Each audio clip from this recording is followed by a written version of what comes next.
Hello everyone and welcome back. Today we're diving into the current state of the war in Ukraine, where Russia's summer offensive has failed to produce any strategic breakthrough, despite escalating casualties and intense efforts on the battlefield. Let's break it all down clearly and comprehensively. Russia's strategic stalemate. Right now, there's little to no evidence that Russia is capable of achieving a meaningful strategic victory in Ukraine. Think of it like a dam. While some water is seeping through cracks, the structure is holding. Russia has been unable to blow a significant hole in Ukraine's defenses, and that speaks volumes. Why? Because offensive operations are always harder than defending. Attacking forces must leave cover, expose themselves, and engage in risky maneuvers. Unless troops are well trained in combined arms warfare, coordinating infantry, tanks, artillery, and air power, offensives turn into meat grinders. And that's exactly where Russia is stuck, a grinding, high-cost, low-gain campaign. Russia's endgame, occupy all of Ukraine? There are indications that Russia may still aim to take control over the entire Ukrainian territory. However, most military analysts agree that objective is not remotely achievable in the current climate without a significant pause to resupply and rebuild. Russia simply doesn't have the capacity to finish that job without breathing room, and the question now is, how long until they hit that wall? State of the Russian military. So what shape is the Russian military in today? Early in the war, analysts measured capability by equipment losses, thousands of tanks, dozens of aircraft, and significant personnel casualties. But numbers alone don't tell the full story. After nearly 3.5 years of combat, Russia has gained valuable battlefield experience. Its commanders have adapted, refined tactics, and learned from failures. That experience, even with lower quality hardware, makes the Russian military dangerous, especially if these battle-hardened forces are later repositioned near NATO's eastern flank. No ceasefire in sight. Militarily or diplomatically, there's no sign of this war ending soon. President Putin has rejected President Donald Trump's 50-day ultimatum to end the war. Meanwhile, Ukraine is calling for a return to ceasefire talks, possibly in Turkey. But here's the hard truth. Ceasefires only happen when both sides see value. Either someone wins, loses, or both sides hit a deadlock. None of that has happened yet. Putin is advancing, and from his perspective, there's no reason to stop.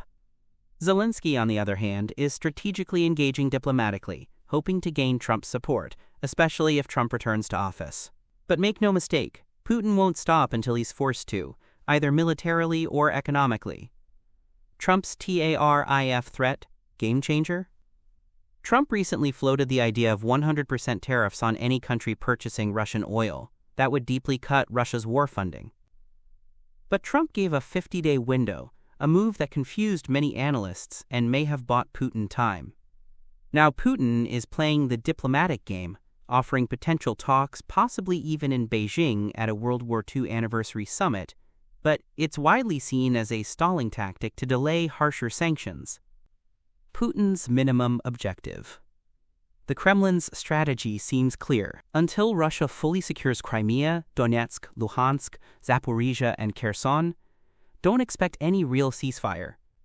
And even if Russia gets those, it's likely to regroup, rearm, and wait a few years before pushing further.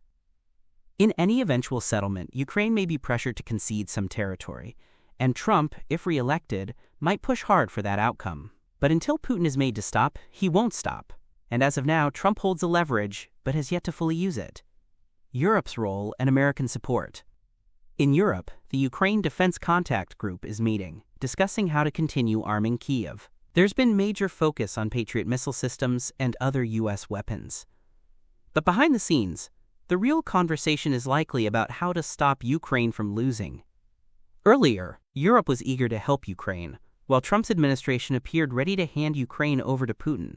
That drove a serious rift between allies. Now, the U.S. seems more aligned with Europe, acknowledging Putin's manipulation, and is working toward a more sustainable support model. That means selling U.S. weapons to NATO, who then delivers them to Ukraine. America is still footing the bill, but it's making sure Europe steps up too. And there's growing urgency to scale up Europe's defense production, not only to support Ukraine, but to refill their own depleted stockpiles. Can Ukraine regain the initiative? So can Ukraine push back? It's hard to imagine Ukraine sweeping Russian troops out of occupied areas through conventional warfare. But don't underestimate Ukraine's ability to strike smart and hard. Just look at Operation Spider's Web, where Ukrainian forces destroyed key Russian bomber aircraft and surveillance planes. That showed precision, strategy, and capability. Ukraine may not win a war of attrition, but it can still surprise, disrupt, and bleed Russia. The bigger picture. Western hesitation plays directly into Putin's hands. The longer the West waits, the bolder Putin becomes, and the more China, Iran, and North Korea watch and learn. Europe and the U.S. must act with clarity and resolve. This isn't just Ukraine's war. It's a test of whether democratic nations are willing to defend their values or allow autocrats to redraw borders with impunity. So what's your take? Will the West step up before it's too late?